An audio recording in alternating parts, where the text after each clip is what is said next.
Allah Subhanahu wa taala berfirman, a'udzubillahi minasyaitonir rajim. La ilaha illa huwa yuhyi wa yumit. Rabbukum wa rabbu abaikumul awwalin. Bal hum fi syakkin yal'abun. Fartaqib yawma ta'tis sama'u bidukhanin mubin. Yaghshan nasa hadha 'adzabun alim.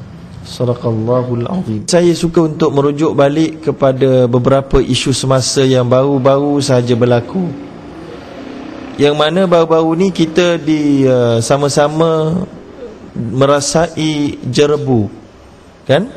Yang jerebu tu sudah berlalu dan dia datang sekejap pula lagi baru-baru ni di beberapa kawasan, tapi taklah lebat dan tebal sangat. Cuma sebagai umat Islam, memanglah kita tidak menafikan jerebu itu datang kerana orang membakar kebun dan tanah yang luas di Indonesia. Ada orang Malaysia dia marah lagi. Dia kata, apa lah orang Indonesia ni macam-macam duk nyusahkan kita. Dulu tsunami sebab kat dia punya pasal juga. Kali ni jerebu pun dia punya pasal juga, kan? Tak pasal-pasal dia marah orang Indonesia. Padahal bukan salah orang Indon. Padahal Allah SWT yang membawa angin itu, yang membawa jerebu ke Malaysia, bukan orang Indonesia yang bawa angin tu. Ya.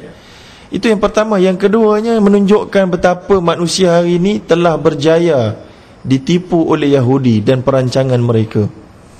Yahudi punya cara, dia nak pecah-pecahkan umat Islam ini supaya berasa puak-puak tu kuat.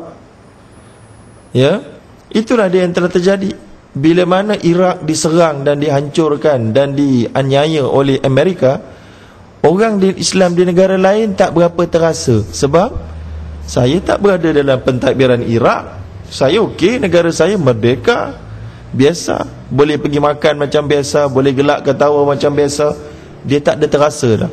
Sebab dulu zaman Nabi SAW, Nabi asaskan adalah dengan cara satu pemerintah. Ya, maknanya semua orang Islam tu berada dalam satu pemerintahan, khilafah namanya. Maka bila ada satu terasa, semua terasa. Ya, satu ekonomi Islam semua tegas. Sekarang ni telah dipecah-pecahkan dengan sempadan negara. Lalu kalau berlaku bala dekat Indonesia, itu Indonesia lah, bukan kita. Sampaikan perangai itu dibawa ke Malaysia juga. Kalau berlaku kat Malaysia, itu kat Kedah, bukan kat Selangor. Kalau berlaku kat Selangor pula, alah itu dekat Ampang, bukan dekat Kajang. Berlaku kat Kajang, itu Sarjana Impian, bukan kat Sungai Sikamat. Berlaku kat Sungai Sikamat, itu dekat rumah belah sana, bukan belah rumah aku. Berlaku kat rumah sebelah rumah dia, tu jiran, bukan aku. Nantak dia, aku tenang ya. Berlaku kat rumah sendiri, alah anak aku je yang kena, aku tak kena, kan? Berlaku pada diri sendiri, apa dia padan muka, kan? Tak boleh pergi mana dah. Tapi itulah dia keadaan yang diasaskan daripada pemisahan negara-negara, menjadikan umat Islam kadang-kadang dia benci dan marah kepada umat Islam yang lain di negara sana, padahal umat Islam juga. Wallahu alam. Baik, itu yang pertama lah. Yang kedua kita nak sebut, kita sebagai orang Islam, kita mesti nak tengok jerebu ni dari sudut Islam yang Allah nak ajar kita.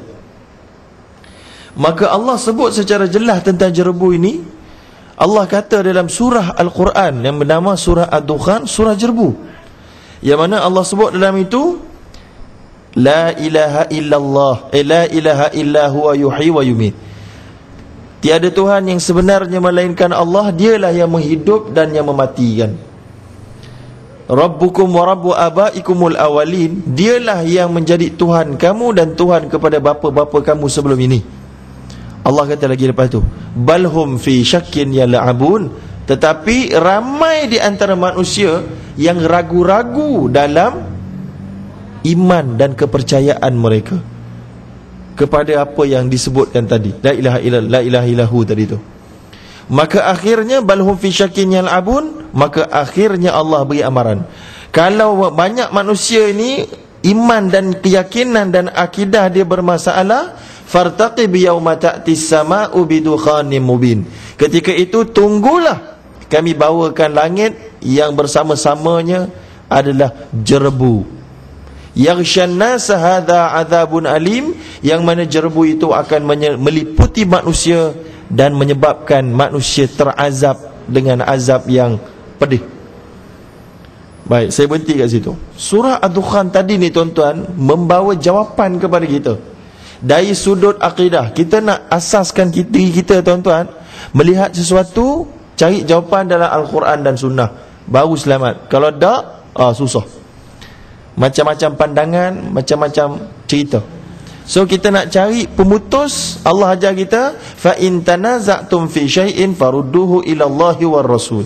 Iaitulah kalau kamu berselisih pandangan dalam sesuatu perkara, rujuk kepada Quran dan Sunnah. Maka hari ini jerbu datang. Cuba kita tengok apa yang ada dalam Quran. Yang pertama ayat tadi. Yang kedua Allah sebut zaharal fasadu fil barri wal bahri bima kasabat aydin nas. Terzahirnya zaharul fasadu fil barri wal bahri, di atas daratan dan lautan kerana tangan-tangan manusia. Ya, kemudian Allah kata lagi tidak berlaku satu musibah illa biidnillah, kecuali ianya dengan izin Allah. Ya, baik. Habis maksud dalil. Desud dalil Allah sebut kerana tangan manusia, kerana manusia ada masalah kepercayaan.